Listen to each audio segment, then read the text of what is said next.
नमस्कार। Ocean network में आपका स्वागत है। मैं हूं ओमकार चौधरी। जम्मू कश्मीर बहुत सालों तक, बल्कि कहना चाहिए दशकों तक, एक ऐसे भीषण दौर से गुजरा है जहां उसे बहुत बड़ी कीमत चुकानी पड़ी है। 2019 5 अगस्त को एक बड़ा फैसला केंद्र की मौजूदा मोदी सरकार ने किया और उसके बाद से जम्मू कश्मीर में भी बेहतरी दिखाई दे रही है। विकास शुरू हुआ है। तमाम तरह की जो बाहरी दखल थी वो बंद हुई हैं। कई तरह के स्टेप सरकार ने उठाए हैं, कई स्तरों पर उठाए हैं, अलग अलग क्षेत्रों में उठाए हैं। बहुत हद तक जो विदेशी हस्तक्षेप था, जो घुसपैठ थी, जो आतंकवाद था, जो अलगाववाद था, उस पर काबू पाया जा सका है।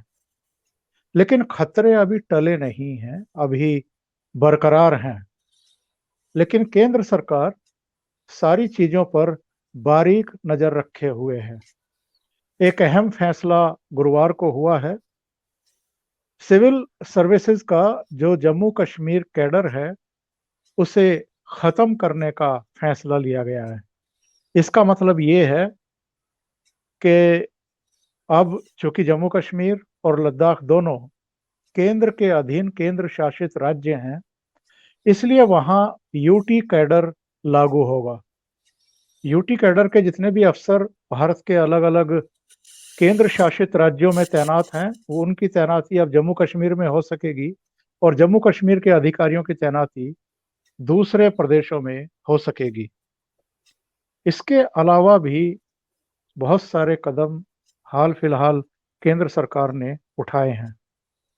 क्या क्या अभी भी चुनौतियां हैं जम्मू कश्मीर के सामने, और जो ये कदम लिया है केंद्र सरकार ने, इसका क्या प्रतिफल मिलेगा, क्या माइनस और प्लस होंगे, इस पर चर्चा करने के लिए एक ऐसे जाने माने रक्षा विशेषज्ञ के पास ही चलते हैं जो घाटी में भी तैनात रहे हैं, जो पूर्वोत्तर में भी रहे हैं, जो लद्दाख में भी रहे हैं, और इसके अलावा वो लंबा अनुभव रखते हैं भारतीय सेना का।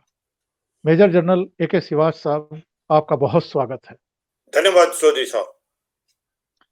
श्रीवास साहब, कल जो ये केंद्र सरकार ने बहुत अहम कदम उठाया है, हालांकि एक सवा साल पहले ही ये फैसला लिया जा सकता था जब जम्मू कश्मीर पूर्ण राज्य का दर्जा खोते हुए केंद्र शासित प्रदेश बन गया था। लेकिन ऐसा लगता है कि केंद्र सरकार हर मामले में फूक फूक करके कदम रखती है और थोड़ा सा समय बीतने दिया गया और अब उस कदम को भी उठा लिया गया कि भारत के दूसरे राज्यों के अधिकारियों की तैनाती जम्मू कश्मीर में हो सके और जम्मू कश्मीर के अधिकारियों की तैनाती भारत के दूसरे हिस्सों में हो सके। इसे आप कितना अहम मान रहे हैं? इससे पहले मैं अपने एक और सहयोगी को जोड़ लेता हूं। प्रभात राय जी हमारे साथ जुड़ गए हैं। प्रभात जी, आपका बहुत स्वागत है। तो जनरल साहब, जो सवाल मैंने आपसे पूछा था उस पर आते हैं कि जो स्टेप केंद्र सरकार ने उठाया है ये कितना अहम है जम्मू कश्मीर के लिए भी और भारत के लिए भी।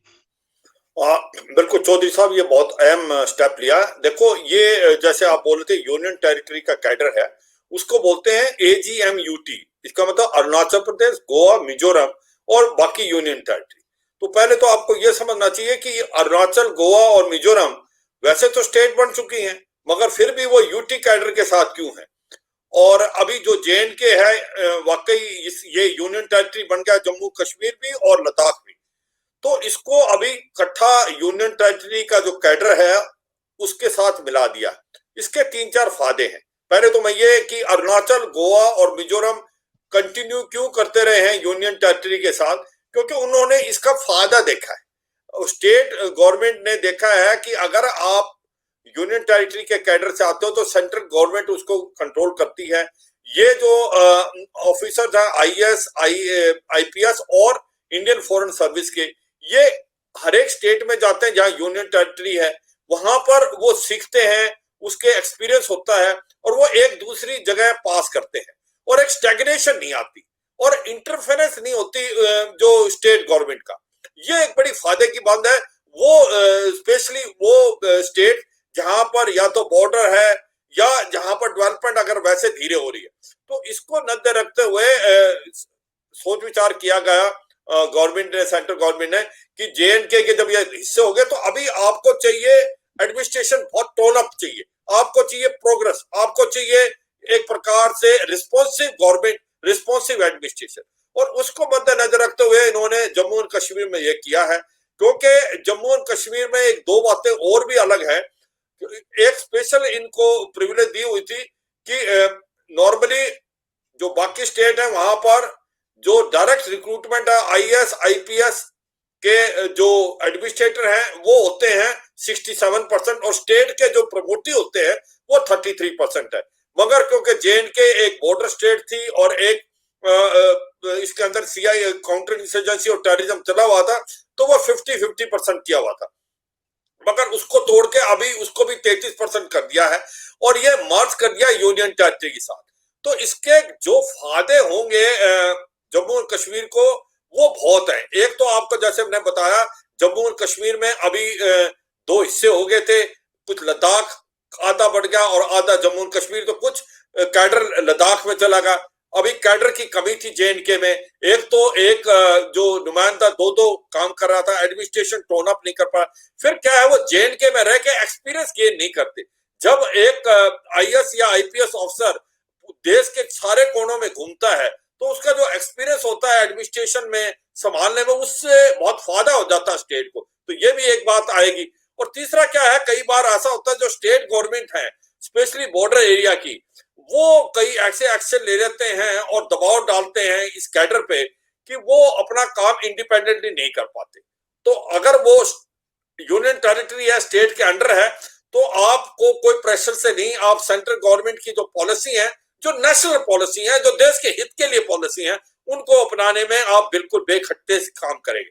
और दूसरा, पहले मैंने आपको बताया, रिचनेस आती है, एक्सपीरियंस आता है। आप दूसरी स्टेट में घूमते हो और आपको जो भी ज्ञान और नॉलेज आपने प्राप्त की है दूसरी स्टेट से, वो आप पास कर सकते हो वो इस स्टेट में।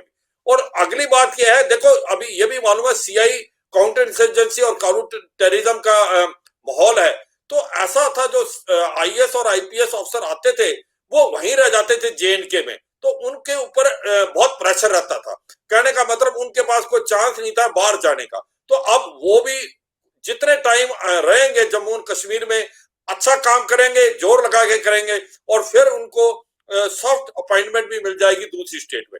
तो ये एक विन विन सिचुएशन है। ये विन विन सिचुएशन स्टेट के लिए भी है कि स्टेट में एक प्रकार के बढ़ोतरी के लिए फायदा होगा और इसी प्रकार से इंडिविजुअल ऑफिसर को भी फायदा है कि वो जो काउंटर टेररिज्म और काउंटर इंसर्जेंसी का एक बहुत ही जिसपे साइकोलॉजिकल इंपैक्ट ज्यादा होता है, वो से आप बाहर निकल पाएंगे। तो मुझे लगता है बहुत अच्छा स्टेप लिया है और ये it is a step in a right direction and it is a win win situation for IAS IPS officer as well as state. अगले विषय पर बढ़ने से पहले इस पर एक टिप्पणी मैं प्रभात राय जी की भी लूंगा। समय समय पर वहां कांग्रेस की सरकार भी रही है, मुफ्ती मोहम्मद सईद और उनकी बेटी की सरकार भी रही है, शेख अब्दुल्ला की, फारूक अब्दुल्ला की, उमर अब्दुल्ला की सरकारें भी रही हैं। और जब जब जिसकी सरकार रही है, मैं आईएएस और आईपीएस की बात तो नहीं करता, ये तो इंडियन सर्विसेज हैं, इनमें तो कोई पॉलिटिकल पार्टी क्या कोई हस्तक्षेप करेगी और क्या अपने बंदों को लगाएगी। वहाँ तो वही जाता है जो इंडियन जो सर्विसेज हैं उनकी परीक्षाएं पास करते हैं और जिनमें काबिलियत होती है। लेकिन निचले स्तर पर जो प्रदेश स्तर की सेवाएं हैं, जो कर्मचारी हैं, जो कैडर है, जो बैचेज हैं, वहां पर इन सब ने अपने अपने समय पर अपने अपने लोगों की भर्तियां कर रखी हैं। और एक बार बीच में ये बात भी खुल करके सामने आई थी कि जम्मू कश्मीर का भारतीयकरण करने के लिए जितनी तेज गति से प्रयास होने चाहिए थे, उसमें इनके भर्ती किए हुए लोग सबसे बड़ा रोड़ा बनकर के खड़े हो जाते हैं।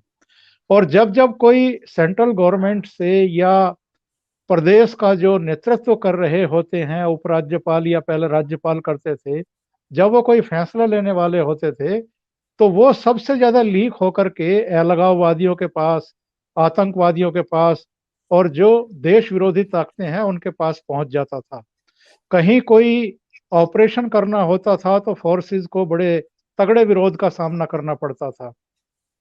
तो ये तो ठीक है कि केंद्र सरकार ने एक महत्वपूर्ण फैसला लिया है, बाहर के अफसर अब वहां जाएंगे, वहां के अफसर अब दूसरी जगहों पर जाएंगे। लेकिन जो सबसे बड़ी प्रॉब्लम है वो है नीचे के अधिकारियों की, जो अलग अलग सरकारों के समय अलग अलग पॉलिटिकल पार्टियों ने अपने वर्कर और दूसरे तरीके के लोग भर रखे हैं। इस समस्या से कैसे आप मुकाबला कर पाएंगे, इससे कैसे निपटेंगे? हमने तो अंकार भाई हमें मिलिट्री को इसलिए उतारना पड़ा क्योंकि since 1990 onwards police was nowhere, कोई उस पर भरोसा नहीं कर सकते थे हम लोग। इसलिए ये जो कदम अब यूनिट टेरिटरी बनाने का उठाया है, मेरी राय से इसमें होगा क्या कि अब उन जो प्रोविंशियल सिविल सर्विस के लोग भी हैं उनको भी हम प्रतिनियुक्तियों पर उन टेरिटरीज में भेज सकते हैं। तो मेरा कहने मतलब आपका बिंदु बिल्कुल सही है कि सबसे बड़ा लाभ जो होने वाला है इस यूनिट टेरिटरी का, वहां का जो एक तरह का जो सबॉर्डिनेट जो एडमिनिस्ट्रेशन या सबॉर्डिनेट जो पुलिस है उसको हम शुद्ध कर पाएंगे। मुझे ऐसा लगता है अगर हमारे पास पॉलिटिकल विल होगी, देखो पॉलिटिकल विल के बिना तो कुछ होता नहीं है। ये 370 ही पॉलिटिकल विल से हटी। आज जो यूनियन टेरिटरी बना J&K, तभी कुछ सोच के बनाया होगा। लद्दाख बना, वो स्टेट का दर्जा खत्म कर दिया। ऐसा नहीं कि मोदी जी ने कहा कि भाई इसको फिर दे दिया जाएगा, पहले सुधरो तो सही, तुम तो बिल्कुल बागी हो गए हो, हमारे साथ गद्दारी कर रहे हो। लोकल लोकल शेल्टर के बिना अच्छी तरह जनरल साहब जानते हैं कोई इंसर्जेंसी नहीं चल सकती, कोई गुरिल्ला वारफेयर नहीं चल सकती अगर लोकल शेल्टर नहीं हो तो। वहां पाकिस्तान का तो हम जरूर नाम लेते हैं, सत्यता तो यह है एक एक लड़ने वाला जानता है कि without having a local support no one can launch a guerrilla war, no one can, कहीं संभव ही नहीं। और वहां तो 30 साल से गुरिल्ला वार चल रही है। लोकल शेल्टर है और बहुत सारा शेल्टर, जैसे मैंने कहा पुलिस का भी था उनको, तो ये बड़ा अच्छा कदम है। मेरी राय से जनरल साहब ने बहुत अच्छा विश्लेषण किया। जनरल साहब, इस कदम का ये भी अर्थ है, जो 5 अगस्त 2019 को जम्मू कश्मीर से रिलेटेड बिल पेश करते हुए अमित शाह साहब ने संकेत दिए थे कि ये कोई परमानेंट नहीं है जो हम कर रहे हैं। यूटी कैडर, केंद्र शासित प्रदेश, हमेशा के लिए नहीं कर रहे हैं।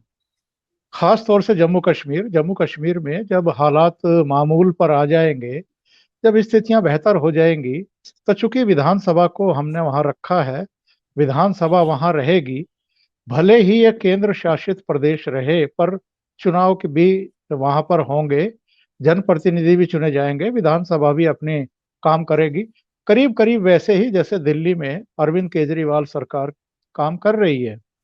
तो अभी जो यूनियन टेरिटरी मानते हुए ये स्टेप लिया गया है, इसका मतलब ये भी है, इसका संकेत ये भी है कि अभी जम्मू कश्मीर में पूरी तरीके से वो स्थितियां नहीं आई हैं जिसका इंतजार केंद्र सरकार को है। अभी भी वहां चुनौतियां हैं, अभी भी विदेशी हस्तक्षेप है, अभी भी घुसपैठ है, अभी भी वो सारी चिंताएं अपनी जगह खड़ी हुई हैं, जिनको एड्रेस करने के लिए वहां पर ये बदलाव किए हैं।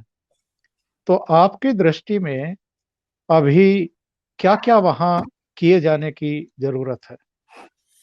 ठीक बोला चौधरी साहब, इसमें कोई शक और सवाल नहीं। ये जो स्टेप लिया है ये बहुत कंस्ट्रक्टिव है, पॉजिटिव स्टेप है, और ये सबके लिए विन विन सिचुएशन, जैसे बातचीत कर रहे थे।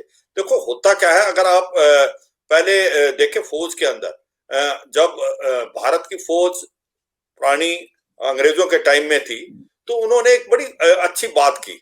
उन्होंने कहा ये जो भी मार्शल कम्युनिटी हैं इनको भी इस्तेमाल किया, लड़ाई लड़ने वाले हैं, जाट हैं, सिख हैं, राजपूत हैं, और जो भी हैं उनके ऑफिसर उसी कास्ट के नहीं होंगे। अब आप कोई कहेगा अगर भाई जवान या सैनिक एक कास्ट के हैं, योद्धा भी उसी का कास्ट का हो तो बहुत अच्छा है, मगर सच्चाई ये नहीं है। सच्चाई ये है कि जो ऊपर वाला नुमाइंदा होना चाहिए वो इम्पार्शल होना चाहिए, सबको साथ लेके चले, कोई भाईचारा ना करे। इसलिए उसने क्या ऑर्डर बनाए, और जो अभी तक इंडियन आर्मी फॉलो कर रही है कि ऑफिसर जो है वो उसी कास्ट का नहीं होगा जिस कास्ट के ट्रुप्स है, और वो हमको बहुत पे कर रहा है। मान लो अगर कोई सिख यूनिट है तो उसके अंदर जाट होगा, या जाट यूनिट है या मद्रास यूनिट है उसमें सिख होगा। और इससे क्या हुआ है कि एक तो नेशनल इंटीग्रेशन आई है, और बहुत अच्छा कार्रवाई किया है, क्योंकि उसमें इम्पार्शलिटी के साथ कार्य करता, भाईचारा नहीं है बिल्कुल। और भारत के जो ऑफिसर है उसका रिलीजन वही है जो ट्रुप्स का है। अगर मैं जम्मू एंड कश्मीर में, जहां मेरे पास 50% करीब मोमदन है, तो मैं आधा मुसलमान हूं। तो इस टाइप का मतलब आपका रिलीजन वही है जो आपके ट्रुप्स है। तो किसी हद तक ये कार्रवाई जो की है ये बड़ी अच्छी की इन्होंने। अब जो होगा क्या, जेएंडके के अंदर जो काडर के थे उस पर बड़ा प्रेशर पड़ता था, वो लोकल थे, वहीं पर रहते थे, और धीरे धीरे प्रेशर, और फिर इतने साल तक आप एक इंसर्जेंसी को नहीं लड़ सकते, आप क्या है डिमोरलाइज हो जाते हैं, और एक प्रकार से आपके अंदर स्टैग्नेशन आती है। अगर आप यूनियन टेरिटरी वाले कैडर में हो तो आप अलग अलग जगह जाएंगे, कभी गोवा, कभी अरुणाचल प्रदेश, कभी दिल्ली, कभी मिजोरम, और आपको जो नॉलेज और एक्सपीरियंस गैदर होगा उसका इस्तेमाल आप आके करोगे जम्मू एंड कश्मीर में, तो उसका बहुत फायदा होने वाला है। और ये एक बड़ी इंपॉर्टेंट चीज है। अभी हमें जम्मू एंड कश्मीर एक डेवलपमेंट के राह में है। जम्मू एंड कश्मीर में अभी इकोनॉमी खुल रही है, अब डेवलपमेंट आ रही है, अब इन्वेस्टमेंट आएगी, टूरिज्म बढ़ेगा, उसके बाद इंडस्ट्री लगेंगी, और इस माने में आपको एक रिस्पॉन्सिव एडमिनिस्ट्रेशन चाहिए। और रिस्पॉन्सिव एडमिनिस्ट्रेशन तभी होगी जब आप एक सिलेक्टेड कैडर के लोगों को लेके आओगे बाहर से, जिसका प्रेशर नहीं पड़ेगा स्टेट गवर्नमेंट से। सी अभी आज की तारीख तो ये जो यूनियन टेरिटरी है विद असेंबली है, जो आपकी जेएंडके की है, तो आने वाले समय में इलेक्शन भी होंगे, तो उससे क्या होगा, जो स्टेट गवर्नमेंट की इंटरफेरेंस कम होगी, सेंट्रल गवर्नमेंट की जो पॉलिसी है वो अडॉप्ट करी जाएंगी, और उसमें कोई डर नहीं होगा स्टेट गवर्नमेंट का। ये एक बड़ा फायदे करने वाली बात है, क्योंकि देखो हमने इतना पैसा, इतनी एड जम्मू एंड कश्मीर में दी है भारत ने, मगर उसका इतना फायदा नहीं हुआ जो होना चाहिए था, और वो अभी हो रहा है। लास्ट 5, 6, 7 साल में इसमें फर्क आया है। फर्क क्या आया है कि सिविल जो एडमिनिस्ट्रेशन ग्रास रूट लेवल पे पहुंच गई है। आपके पंचायत इलेक्शन हुए, आपके अर्बन बॉडी इलेक्शन हुए, आपके डिस्ट्रिक्ट डेवलपमेंट काउंसिल हुए, आज डीसी गांव में जा रहा है। मैंने वहां देखो 20 कम से कम 15-20 साल नौकरी की है, मैंने अभी डेवलपमेंट देखी, मैंने देखा है कि लोगों के अंदर किस प्रकार से डेमोक्रेसी की एक चाहत है। वो जब लोग सड़कों पे आ जाते हैं, बिजली पानी सड़क के लिए, इसका मतलब डेमोक्रेसी आपकी रूट ले रही है, वो एक अच्छा साइन है।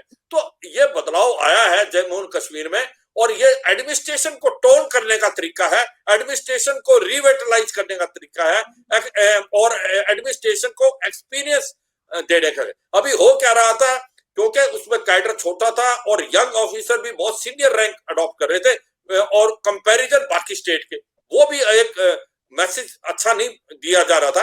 अब क्या होगा, यूनियन टेरिटरी का कैडर हो गया है, जो जिसके अंदर जो मैं आपको बता रहा था, अरुणाचल प्रदेश, गोवा, मिजोरम, ये तीनों फुल फ्लेज स्टेट है, मगर ये अभी भी यूनियन टेरिटरी के कैडर को ले रही है। वो इसलिए ले रही है, उन्होंने इसका अच्छाई देखी है।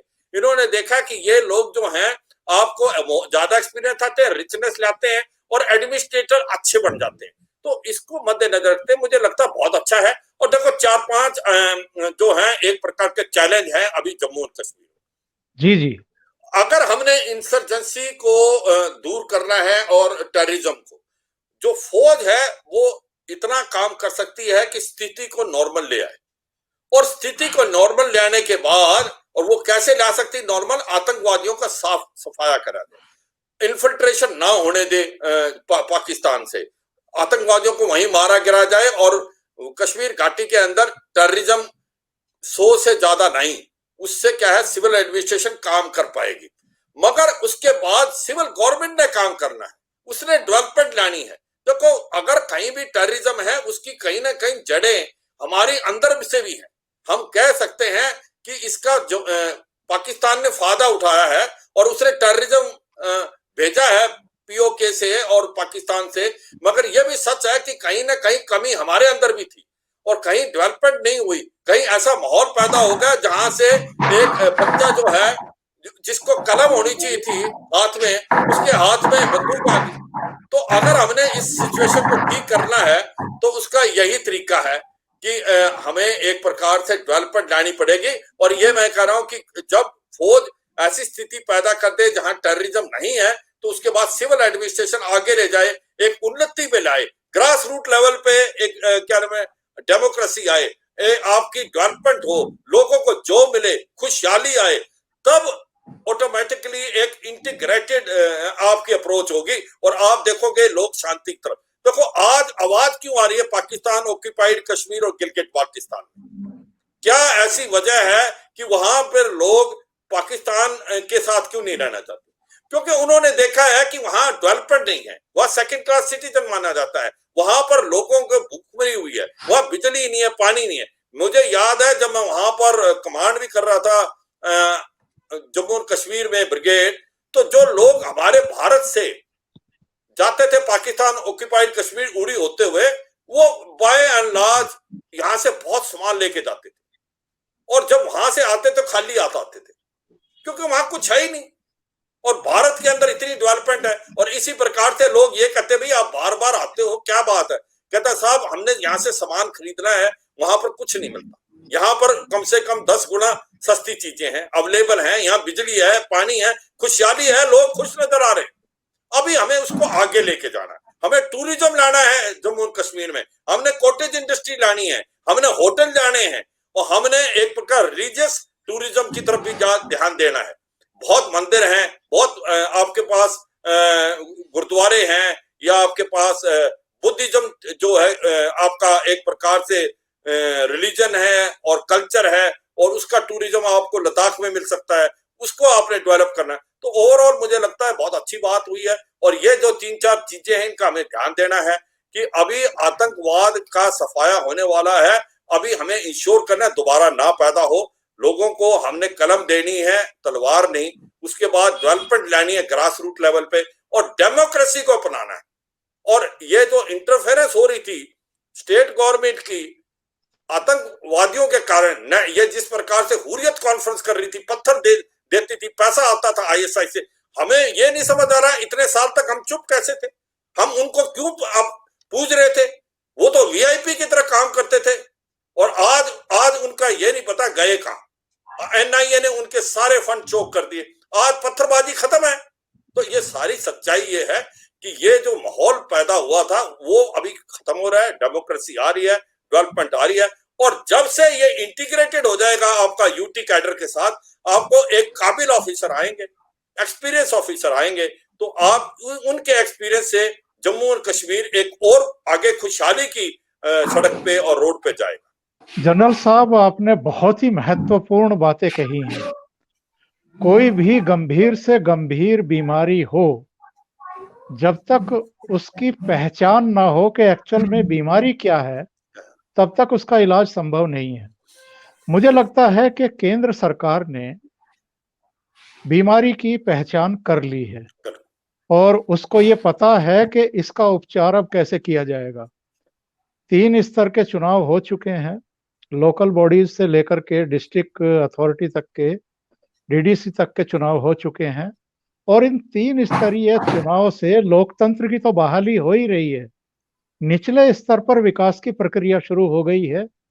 एक और प्रक्रिया शुरू हुई है जो अभी दिखाई नहीं दे रही है, लेकिन जब आगे जाकर के विधानसभा चुनाव होंगे वो तब दिखाई देगी। लीडरशिप, ग्रास रूट लेवल से लीडरशिप इमर्ज होगी, डेवलप होगी, जो प्रदेश की विधानसभा में जाकर के निचले स्तर की समस्याओं को उठाएगी और वो किसी के हाथों में नहीं खेलेगी। अब तक सबसे बड़ा संकट ये रहा है कि अलग अलग दलों में जो नुमाइंदे चुन करके भी आते थे विधानसभा के लिए, एक तो वोटिंग परसेंटेज बहुत ही कम रहता था, ना के बराबर रहता था।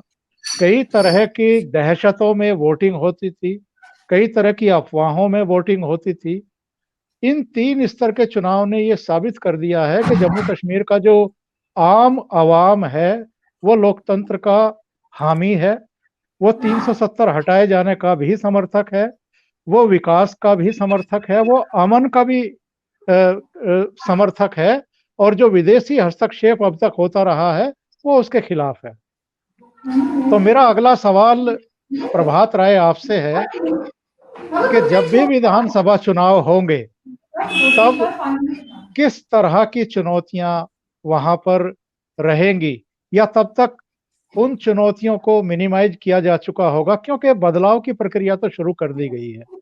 अभी टॉप लेवल पर जो आईएएस और आईपीएस है वो आने जाने शुरू होंगे।